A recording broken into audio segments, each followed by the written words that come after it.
Hello, everybody. It's time for another episode, a Sunday night edition of Cue It Up with the Q Brothers. I'm John Quattrucci. And I'm Ralph Quartucci, and this is us.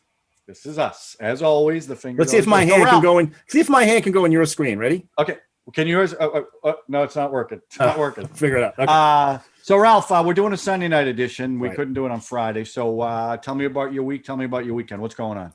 All right. So I think about this every time now because I've hardly been watching any TV because of my work. But the other thing, I know that I got this drum kit now over here. Yeah. So what I've been doing is watching a lot of YouTube, trying to learn the drums. At 59 years old, it's kind of difficult, especially when you have no rhythm. I was going to say 59 and no rhythm. No rhythm. And the second, I'm really looking at the first videos I'm watching are how to spin the drumsticks in your hand to look cool before I even start whatever the rhythm I have to get. That's hard. I'm trying to figure that out. But in the middle of doing that, I've also discovered that I love, so I don't know how I flipped to this, but I love watching old Ryan Gosling videos on Saturday Night Live. Some of his side videos that he did, specifically Papayas. Have you seen that? When he talks about the font for Avatar, he's obsessing about the fact that they use papyrus for Avatar. Was this like a short film type Yeah, one of thing? the short films. Yeah. He did that one. They did Santa Claus, where they did a Pulp Fiction where they actually believe in Santa Claus and they take this party over and just destroy the party with evil. And the one he does with Kate McKinnon when the aliens, the whole thing she does with. And he can't hold it. He can't keep it straight. And then the last one I'll just talk about just because I think it's the greatest clip was when Aziz Ansari when they're interrogating him because he fell asleep during La La Land and the two cops can't figure out why he doesn't like La La Land and they're all pissed off. Right. So I've been doing that in the middle of trying to learn how to spin a drumstick on my hand and get some. So that's about it. Plus my show. What's the toughest thing about, what's the most difficulty you're having with the drums? It's disconnecting my hands from my feet. Oh, it's the bass drum. I can't. It's like it's everything's. It's the whole rub your head and pat. You know that thing. Yeah. I can't. And it's kind of late to be trying to learn this. I think, but I'm still trying. But the cool thing is, if I can spin the stick, drumstick, I'm gonna learn. No matter how I get. So anyway, that's what I've been doing. What about you? Anything interesting? This week, happen? two things happened. One, I started watching golf vlogging on YouTube, and what it is guys in Ireland, actually, that's who I've been watching. They go to these beautiful courses and they're just a bunch of friends and they play like five holes and they film the whole thing, every shot. And it's hilarious. And I'm going, with all the golf I play, how come I've never done that? So I filmed the last two rounds I've played. I filmed 3 holes each and I've been playing really, really well, but it wasn't reflected in what I shot. Every time I shot the 3 holes that I picked, I had like the first day I went double bogey, bogey. Explain what a bogey is for people who don't. Bogey is 1 over par. Okay. So the next time I went, I got on the tee box and I announced where I was. And I said, now the first hole really dictates how the rest of the day is going to go. Hit a beautiful tee shot, come up a little bit short on the next shot. I chip it up real close. I putt it out. I end up with a par. Beautiful. Now I'm all teeth, right? Oh, here's the other thing. I've got this wireless microphone system. Fantastic system. So I'm using that. So the sound's going to be incredible. I go to the next hole I film is a 200-yard par 3. Okay. I hit a rescue club 110 yards, a little past the flag. So I'm up on the green on camera. Well, I got a birdie putt, but I'm feeling pretty good about the par. I putt it. It goes 10 feet past the hole. I end up 3-putting it. And then the last par 5 I did, and I was driving the ball all day right down the middle. So I filmed the last par 5. I hit my drive 30 yards to the left. I end up with an 8 on that hole. But I shot the whole thing. And I'm going to do more of it. It was fun to do. It's a little distracting because you really can't focus on your game. But what do you want to ask? Well, the purpose of mentioning the microphone is what? Oh, yeah. So I filmed 2 holes with my beautiful wireless microphone system, but I'm noticing that the meters don't seem to be really registering it too well. So I'm looking at the camera. I've got the transmitter hooked on to the strap, and I've got the receiver. But there's nothing connecting the microphone to the camera. I forgot to put the cable on. So you got no sound. No, I had sound from the camera, Okay. but it wasn't, I filmed it in a way, I had the camera pretty far away because I thought you could pick me up. So on the last hole, it sounded great once I hooked it up, but it was pretty stupid. The other thing, on a more serious note, last week, I got all these texts from a lot of my friends. I'm on a pretty big social media platform that will remain nameless, that most people are on it. In fact, we post a lot of stuff, our stuff on it. And they were all wondering, what's wrong? Is everything okay? Is something wrong with me? And I had no idea what they were talking about. So now I try to log into my account and it's saying that my account was deactivated. And so I'm looking at everything and I can't figure out why. I'm trying to figure out how I can contact them to find out what happened. I'm also part of a private group. It's not stuff that's posted publicly, and it is a political group. And as you know, Ralph, you and I are on opposite ends of the spectrum on politics. But it wasn't anything crazy. We weren't like that. And if anyone was like that in this group, they got ousted. So it was nothing like that. So I really had no idea why this happened. So I contacted them. I finally got in touch with them where I had which kind of made me nervous, but they wanted a copy of my ID, my license, which made me nervous. Right. Yeah. So I send it to them. 5 seconds later, I get an email back. It said that you violated our community standards and this decision is irreversible. So this isn't one of these deals where they put you in jail and you got to pay penance or whatever. I was wiped out. And when I say wiped out, I mean my presence on this site was eradicated. Anything I've ever posted on anybody's page, any picture, any thought was taken off. Now, let me ask you this. You have a cousin with the exact same name that you have. Yeah. Can you tell if he got affected by this? Oh, I doubt it because even though the name is the same, it's probably a unique social media ID. Okay. I mean, obviously, so I doubt it. I mean, I should check. I didn't even think of that. And they gave you no indication of why. And you don't know if somebody complained. No warning.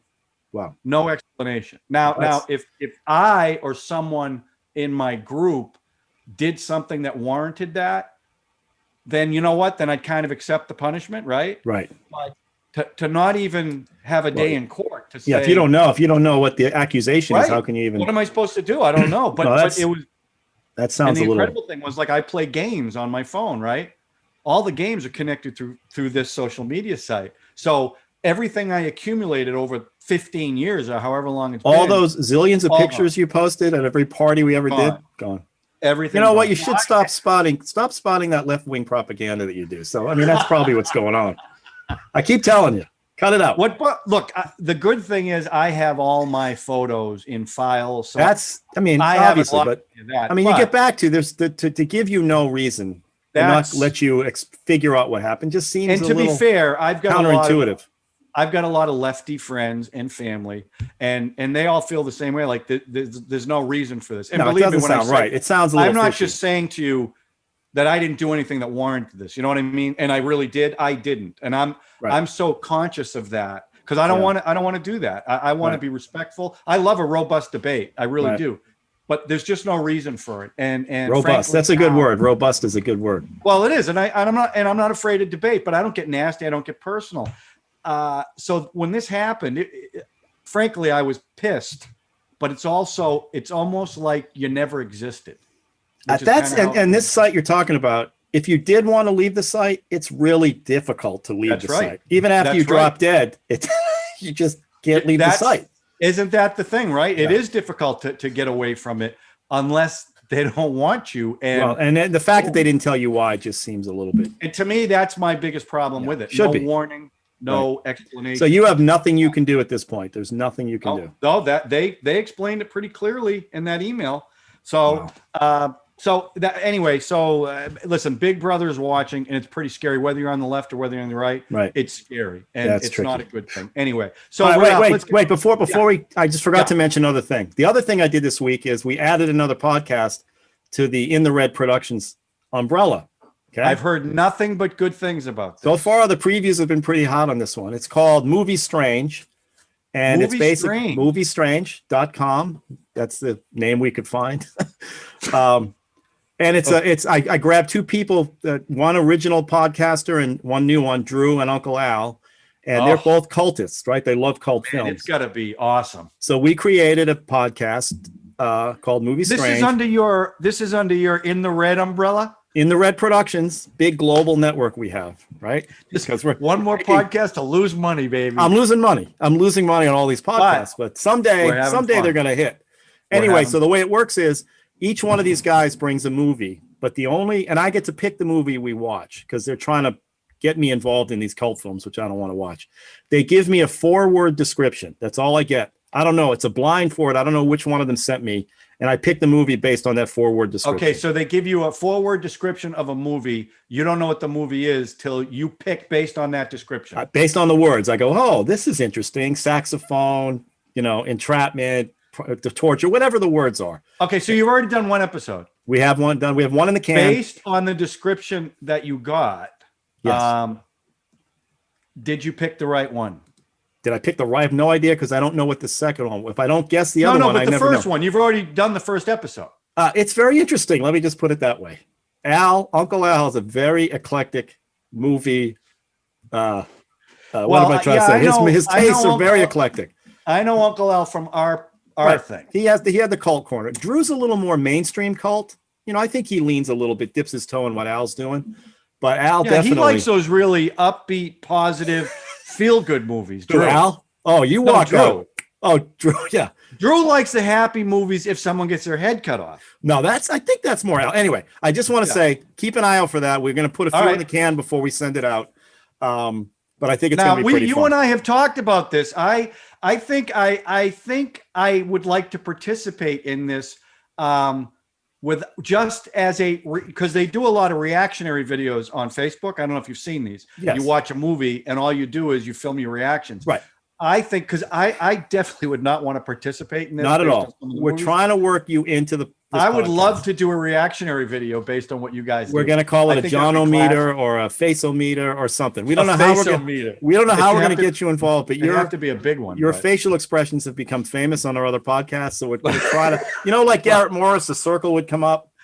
Maybe we'll do something like that where it's just your face. So anyway, I just want to say that before we move on to the nice plug right there. Okay. You're welcome. Yeah, it's a good one. And by the way, on Tuesday we're doing Bride of Frankenstein for Yippee-Ki-Yay podcast. Well, this will be on after that, so okay, but that's fine. Okay, so last time we did different genres, and again, you shocked me with you're into accounting movies apparently, and I was financial films. Yes, I was not expecting. I forgot to mention one. What that I should have mentioned? It's a Richard Gere film called the.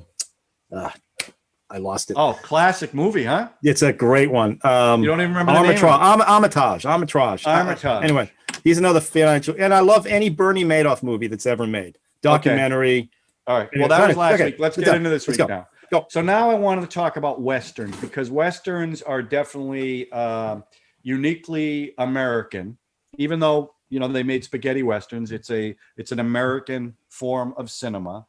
And I happen to love Westerns, but as you know, I love the classic Westerns. I like some contemporary, right? But I love that genre. And I wanted to ask you what kind of Westerns you like. Again, the way we do this is tell me, give me 3 or 4 movies that you really like that are Westerns, or if you could only recommend one of these to the audience, tell me which one and why. I have one clarifying question. Yeah. Are these traditional Westerns, or are they other movies disguised, movies that are Westerns but disguised as regular films? No, you could. I mean, like Near Dark is considered a Western. I'm thinking more like Outland. You ever see Outland with Sean Connery? Oh yeah, which is basically High Noon.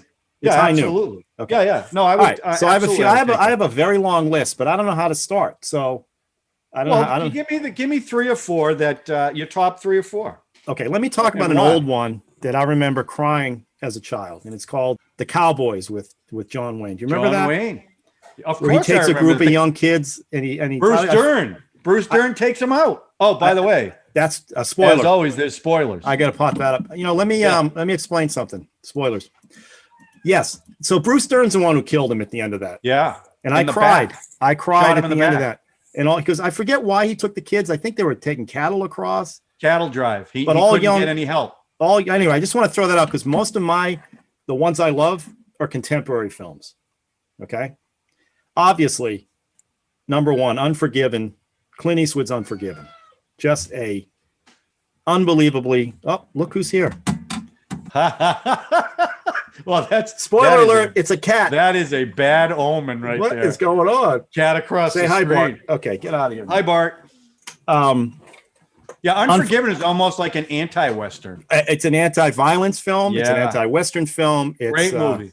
Yeah, Billy and Money. Wasn't his I've name? killed most everything that walked or crawled on the Yeah. earth. He's so great. And Gene Hackman was incredible. Morgan Freeman. Okay, so Yeah. I'm going to say that's my number one that's number one. 2, Tombstone. Love that movie. With Val Kilmer, Kurt Russell, Powers Booth, Yeah. Michael Biehn, and Anya Huckleberry. Kilmer should have won an Oscar for that Yeah, performance. He was great, unbelievable. And you see the making of that? I did, and Kurt Russell kind of took over the directing. Kurt Russell, well, he doesn't say it, right? But the actors on the set said he directed the majority of the film. Yeah, unbelievable what's film. His name? Cosmatos. Comatos, yeah, George Comatos yeah. or something. Yeah, Yeah. And Michael Bihn's great in that. Yeah. And Val Kilmer just killed that one. Just fantastic. Okay, so that's 1, 2. Now the third, I got a list here, but I'm going to say Butch Cassidy and the Sundance Kid. Oh man, Okay. You're picking all the classics. Yeah, I mean, that's a buddy film. That's just a phenomenal film. I saw that very young, probably 15 years old. The scene at the end where they freeze them before they get shot is just memorable, breathtaking, and I just think it's a fantastic film. And you read the backstory on that and how they made it, and funny, and shoving that song. Raindrops keep falling. Raindrops keep falling on my head. Nobody hated it. B.J. Thomas didn't want it. Yeah. What's my song doing in a Western? And then boom. Yeah. But I'll just go quickly through some that I thought were great. And, again, the last episode took me about 4 hours to edit because every picture I threw up, we have to go find. The Quick and the Dead with Sharon Stone, which is sort of a take on how the West was won. With Leonardo DiCaprio. And Gene Hackman. And that's Raimi. That's Sam Raimi, isn't it? Sam Raimi directed that. How the West was won. Oh. I mean, just. In CinemaScope. Yeah, just phenomenal. The close-ups, all that stuff. 3:10 to Yuma. Original or the remake? No, remake. With the Christian Bale and Russell Crowe and Ben Foster. Ben Foster. Yeah. Unbelievable film. Yeah. And I just could not take my eyes off Russell Crowe. I just thought he played that. Well, he was really good in that movie. Did you ever see the original? I did not. Ugh. I did not. I don't need to. Honestly. I know. Okay, you give me your list. That's fine. You're gonna throw some oldies in there. I just thought Ben Foster was fantastic. Yeah. And I listened to the director's track on that. They only wanted guys who could ride horses. Yeah. Because and Ben Foster had no clue how to do that, and he faked his way in. And it turned out his character was so real and so in the moment, it was unbelievable. Well, that ending was fantastic. Fantastic. I'll just throw a couple. Silverado. Love Silverado. I thought was very good. I was going to mention that one. And here's one that's Westworld. Yul Brynner. I know pseudo Western. They're in Western. Magnificent Seven. Oh. Okay. Whoa. Let's stop there. Absolute classic Western, one that I was going to mention. So tell me, what is it about that movie you like so much? I just think I don't remember. I just know it's classic, and I saw it as a kid. It's classic, got this, music. It's got Yul Brynner, whose costume design was the same one in Westworld. Well, because Westworld was based on his character. That's right. And it's got Steve McQueen, that whole group. So the background of that, I don't know if you saw the making of it, but No. Steve McQueen was hot, but he wasn't the Steve McQueen that because I think he did The Great Escape after that. Oh, really? But he used to do these things in the movie, and as an actor, you don't want to distract from the other actors. So he did things like at one point he blocks the sun with his hat, and then he takes someone gives him shells to his shotguns, and he does this. That's a little bit of business. Well, that's to upstage Yul Brynner. So Yul Brynner went to him and said, "Look, if you want to do that stuff behind me, I'm telling you right now what's going to happen. If you try that, all I'm going to do is remove my hat." Because he was bald, he knew that just by removing the hat, all the focus would be on him. Yul Brynner is the one who bought the rights to that because the Seven Samurai. it was a Western based on Right, the Seven right, Samurai. right. So he's the one that got it rolling. So he did not want Steve McQueen still in the picture. And he ended up not, because Yul Brynner was so cool in that movie. Yeah, but did they keep all that stuff in and all that cool They stuff he did, was doing? but that was happening at the beginning of the movie. You see it, the scene with the stagecoach? He did that twice. He did that with a hat, and then he did it with the shotgun shells. He didn't do it again because Yul Brynner was ready to walk off the set. Jesus. But the movie's great, and the music isn't that Goldsmith? I think it's Goldsmith who wrote that. It's dun, dun, it's just great. Love that movie. All right, well, and I'll just get through this quick, but I don't have it with me, but my Laserdisc, Outlaw Josie Wales, High Plains Drifter, that whole group of stuff. That even the later one he did with Michael Moriarty, I forget the name of that. Oh one. yeah, it was a remake of Shane, actually. Yeah. I know which one. He played the preacher. That's right, and it was quite good. Now I'm going to mention one here it's kind of a Western, but it's based on a Western. The Assassination of Jesse James by the coward Brad Pitt. Right. Unbelievable film. Very slow. I've never seen that movie. Very methodical. Brad Pitt is amazing. But I mean, he could read the phone book and you'd be into that movie. That's right. I'm just like staring at him. I'm like, I don't know what No, he's very good in it. And honestly, Casey Affleck plays twitchy Robert Ford, and just Casey Affleck pulls that thing off. But it's a slow burn. It's a slow kind of, it's not a traditional Western. And I just want to mention one more. Oh, I don't have it with me. Let's see if I have it. Oh, here you go. One more. And you're going to love it because of the director. Cowboys. Oh, yeah. I saw that. Jon Favreau. Yeah. Horrible movie.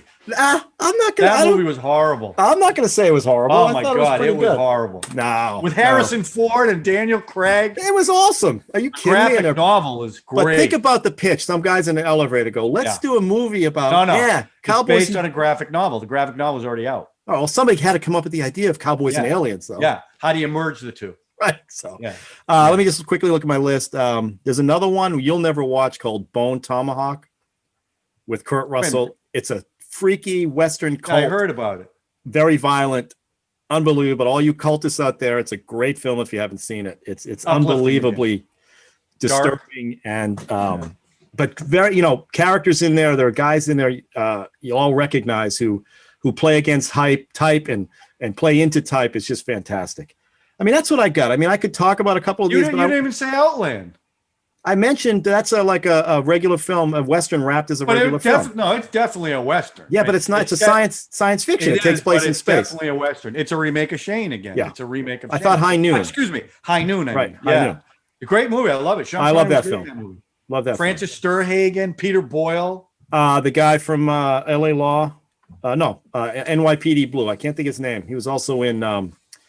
Do you ever see? The guy with the glasses on the SWAT team. Yes. B. Seeking. Yeah, and he was also in the Mars film, where they faked the Mars landing. Oh, Capricorn 1? Capricorn 1. He played one of the government baddies in that. Anyway, he's in there as well. James B. Seeking. James B. Seeking. He was great. But that's what I got. Okay. But the most rewatchable one, the one I'll watch over and over. The one you would recommend to our audience. Tombstone. Yeah. I mean, that's a really good contemporary It's just Western. fun. It's fun, and it's a fun movie. It hits every Western. Kurt Russell is great in it. Val Kilmer and is Bill incredible. Paxton's in there too, and Sam, not Sam Shepard, Sam Elliott's in there. Sam Elliott and Paxton. Bill Paxton. It came out the same year as Kevin Costner's Wyatt Earp. Well, Wyatt Earp came out afterwards, and that was horrible. Yeah, and long. I have that, but long and kind of. Dennis Quaid. Anyway, that's the one I would recommend as okay, Tombstone. That's a good Unforgiven. To me, Unforgiven is a classic. I just don't think it's a rewatchable one you want to, because it's not fun. It's very it's a tough one. Yeah, it's a tough one to watch over and over again. Yeah, and again, mine are very I don't go back too far, right? You don't. These are pretty contemporary. So I'm curious if you've seen some of the old ones that I'm going to talk about. I'll let you know. Okay. So one of them that I love is Stagecoach, the original Stagecoach, directed by John Ford. And the reason why I love it, John Wayne at the time was doing a bunch of B movies, and this was the first big movie that he did, mainstream. And he didn't think he was right for the part. And John Ford kind of had to talk him into it. But there's a shot, the camera zooms in on him, and he takes the rifle and flips it. and it zooms in right in his face, and it was like saying to the world, this guy's going to be a star. And that shot just is beautiful. And it's the first time it got past the censors, because he's got a relationship with a wait a minute, what's the word? I can't say hooker. Sex worker. Well, back then I don't think they were sex workers, but Prostitute. she was a lady of ill repute. Let's put it that way. So that's a classic. For me, the two that I watch over and over again is High Noon and Shane. And we've already talked about that. In fact, again, I love High Noon because first, I love Gary Cooper. I love the way it was shot. Stanley Kramer produced it, but I can't remember the director's name who I feel bad. Dimitri Tompkin, is that who did it? I think so. And they got the great song, Do Not Forsake Me, Oh My Darling. But it's filmed in stark black and white. And Gary Cooper was 50 years old. But, it's funny. It was on today. And Rose and I watched it. And I said, Rose, you know how old he is? She goes, no. I go, he's 50. And if you watch the movie, he looks like he's 65 years old. He's got lines and stuff. Those guys, if you look back, all those guys look. Definitely. But there's another shot that I just love where he's in the middle of the. For anyone who doesn't know High Noon, bad guys that this sheriff put away are coming back to town to kill him, and he can't get anyone in the town to help him. So it's him against these four guys all by himself. Well, there's a shot towards the end of the movie. The last 15 minutes are done in real time. He's standing on the street. All of a sudden, it's called the High Noon crane shot. And the camera pulls up, and he gets smaller and smaller and smaller. And this town gets bigger and bigger to show one man against all odds. It's just a great shot. But that's become the trope, right? I mean, that's the trope. Yeah. It's one man against absolutely corrupt town. Absolutely. But that shot is really iconic. Right. And it was a part that they wanted John Wayne to play. But it was all about blacklisting, and it was anti-blacklisting. That was the movie was about, and he didn't think it was like at the end of the movie, again, spoilers, he throws his badge down, and John Wayne said, I would never do that. I could never do that. So, and he regrets it having seen the movie, but just a great movie, really well done. Was John Wayne a real cowboy? Is that what you're saying? No, I mean, as an actor. No, John, what do you mean? No. But he's I know. He you know what I'm talking about. That's why he did Green Beret. So that he had super pro America. Didn't want anything that denigrated America. And I'm not saying it did. I don't think it did. I just think it was a great movie. I think people saw a lot more into it that really wasn't there. And then with Shane, again, I'm talking about these movies about certain scenes, but there's an incredible scene in that movie where Alan Ladd's a gunman, but he's never shot the gun. And then at one point, the little kid in the movie who worships him wants him to shoot the gun. And there's this iconic scene where the kid's to the left and the camera is closed in on his gun. And he pulls it really fast and it just booms. The shot booms really loud. And the kid goes, shoo, that's some good shoot. It's just a famous scene. Gosh almighty, that is good. But again, that movie, like all the Clint Eastwood movies, are kind of based on that character. Because at the end of the movie, you don't know if he's dying or not. That's all Clint Eastwood, all that High Plains Drifter, all that stuff. Absolutely. So those to me are classic. There's one that you probably never heard of called Destry Rides Again with Jimmy Stewart and Marlene Dietrich.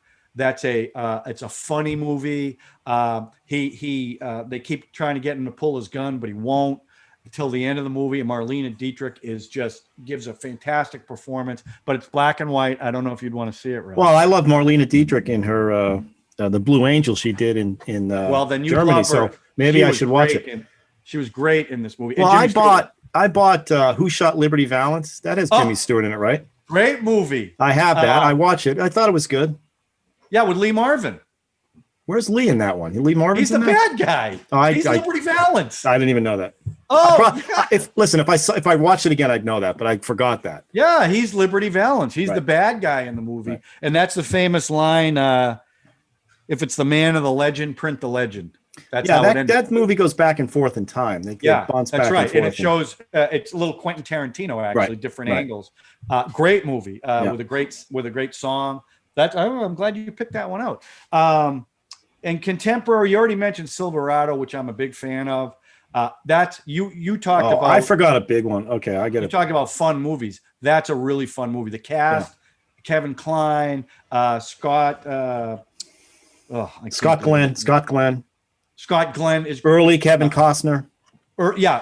Second movie. Well, he was put in this one because they cut him out of the Big They Chill. cut him out of Big Chill. He so was the dead put body. him in this one. Right. He was the dead body in the coffin. There's two movies remind me two movies I bawled. Yeah, go ahead. You can tell me now. It's all right. One is a TV series. One is not. Lonesome Dove. Great movie. That scene at the end where Tommy Lee Jones and Robert Duvall have their final scene. I wept like a baby. It's just unbelievable. That was a great miniseries. And I don't know if you've ever seen Open Range with Kevin Costner and Robert Duvall. Yeah, I've only seen it once. It's a movie about friendship. It's a movie about the West dying and these two guys trying to hold on to the old West. And it's just gets me every time I see it. The scene at the end with Costner and Duvall, it's heartbreaking. It's fabulous. But it's heartbreaking, and it's just. I mean, you could say Dances with Wolves too. Dances with Wolves was kind of. That's too long. It's a little long, and you can't really it's sit. Pretty and watch amazing, that. though. Yeah, but Open Range is just beautifully. Just Robert Duvall pulls these off, and every time I see Tommy Lee Jones in Lonesome Dove, it just reminds me of that. So anyway, no, that's a good call. I was going to say, you said once. Did you say Once Upon a Time in the West or How the West Was Won? I might have said How the West Was Won, but I think two different movies. I think I was. Which one was Sergio Leone did Once Upon a Time. That's the one I'm talking about. Yeah, How the West Was Won was a CinemaScope production. Right. And so CinemaScope is 3 cameras that is projected on a really wide screen. So if there's 2 people talking to each other on camera, they're really not next to each other. They're actually really, really far apart because that's the way the camera works, right?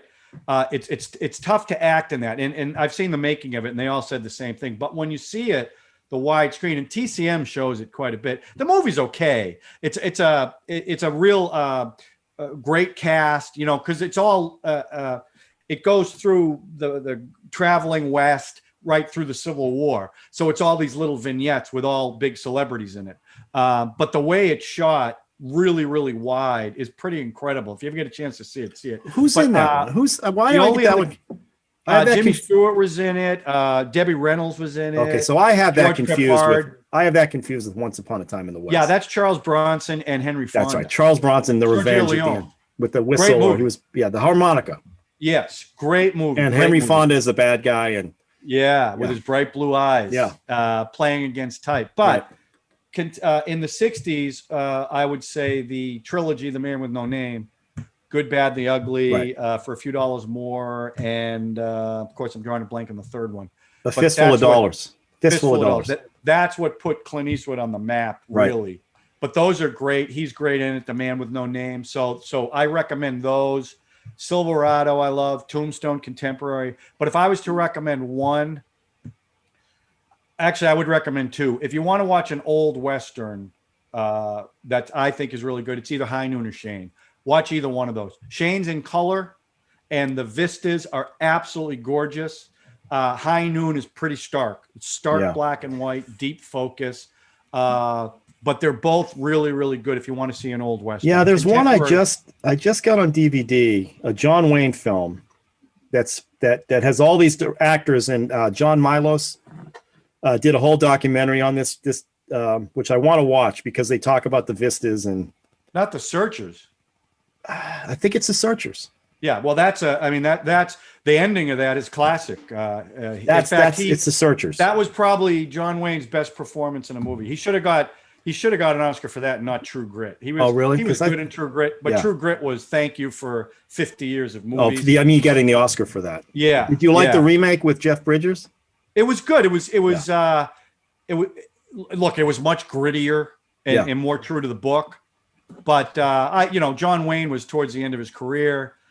So to see him in that movie was pretty cool. But The Searchers is really, really good. And that famous last shot where the open doorway. In fact, other movies have recreated the shot. He's got the doorway, and you see Ethan, his character, walking away after saving Natalie Wood, Right. and he's really That's small the in shot. it. Right. Yeah, Right. and so that's another movie. If you want, I think that was that George Stevens who directed that? I have that. John? I don't think have it's John that because specifically I wanted to watch an old Western that meant something to a lot of people. And Well, that one that seemed to be a definitely- big one. Right. Yeah, he's really good in it too. And a lot of people don't think John Wayne's a good actor, but that one Listen, he was really good in. He The was Cowboys, he made me cry. That's 3 I've already talked about crying in. in. These- All the kids. I Right. mean, Yeah. but yeah. So I listen. I just love the westerns. I even I really liked Unforgiven, but to your point, it's not a movie I could keep watching. Like Shane, like these all westerns that I'm talking about. They come on, I watch them. I have them all on Blu-ray. Yeah. So I anyway. said, yeah, it's funny. I said Unforgiven is not for me. It is. I think because Gene Hackman is fantastic. He's the great in evil that movie. bastard he plays. Yeah. And Clint Eastwood is just like he's a brute. He's brooding through the whole film. Yeah. And he's a nasty, mean guy. And when he decides that this is it, when he gets pissed off, then Jesus, well, that I mean, misfire, and then he just in front of the reporter, he blows everyone away, and the reporter's just sitting there. That's right, I'm William Money. Right. I killed kids. I mean, anything that walks or crawls on this earth, I've killed. Yeah. So I love the movie, Okay. but again, I like the old, the old westerns are what started even in Silverado, think about the last gunfight between Kevin Kline and Brian Dennehy. The way they shot it was, when you looked at Kevin Kline, there's a church behind him. When you looked at Brian Dennehy, there was dust and tumbleweed, right? Good versus evil, which is what all the old westerns did. Right. You know who the black hats were, you knew who the white hats were, Right. you know who the good guy was, you know who the bad guy was. I'm not saying that's good or bad. I'm just saying that was definitely the formula that they followed. And Tombstone did it. They did. To be fair, Cowboys and aliens, the white hats and the black hats all got together to fight the aliens, so they kind of flipped that narrative. That is true. But I think you should take a look at that that's one a again. bad movie, Ralph. Why do you can't say it was recommend bad? that I don't one. understand why you say that was cannot bad. recommend that. You didn't find that fun? That the No. horses and spaceships and the And you know what's funny, Ralph? I read the book before I saw the movie, right? There was a book. and I liked the book better than Okay. I liked the movie. Well, it seemed okay. to work better on the page rather than me seeing it. That's so I funny. I thought thought David you'd be Craig was all into that. I thought he was pretty. Well, yeah. I didn't like it's like the Wild Wild West that with the remake was horrible. I understand. And And it I didn't get loved the TV show. right. Loved it. Robert Conrad. I think you should relook at that one at different.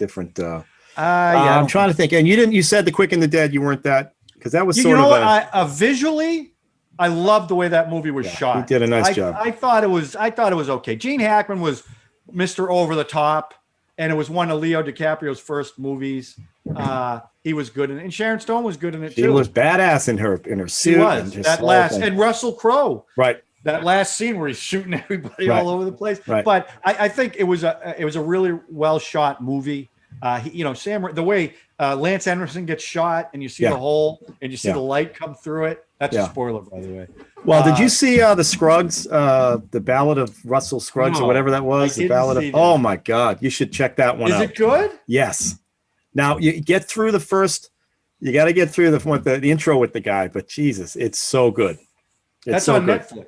I right? think so. I can't even remember. I forget the name of that thing. I'll put it up like I always do if when we forget these things. Okay. But it's really well done. Very well done. Okay. So you say Tombstone you'd recommend. For me, Tombstone is Yeah. one I rewatch all the time. Okay. And really, I watch it for Val Kilmer because Well, he's great just in it. he's just great. incredible. And for me, it's Shane or High Noon. Either one of those for a classic Western. But if you want an off-kilter one, Destry Rides Again, Jimmy Stewart. Or late 30s, I think it is. Now, to be honest, I know we've missed a ton. Okay, I get it. I've missed a ton of classics. I know there's tons of Westerns out there that everybody love. And like you said, even films that are disguised as Westerns that aren't Westerns, we've missed a billion of them. I'm just giving you the list of the ones that I like to watch all the time.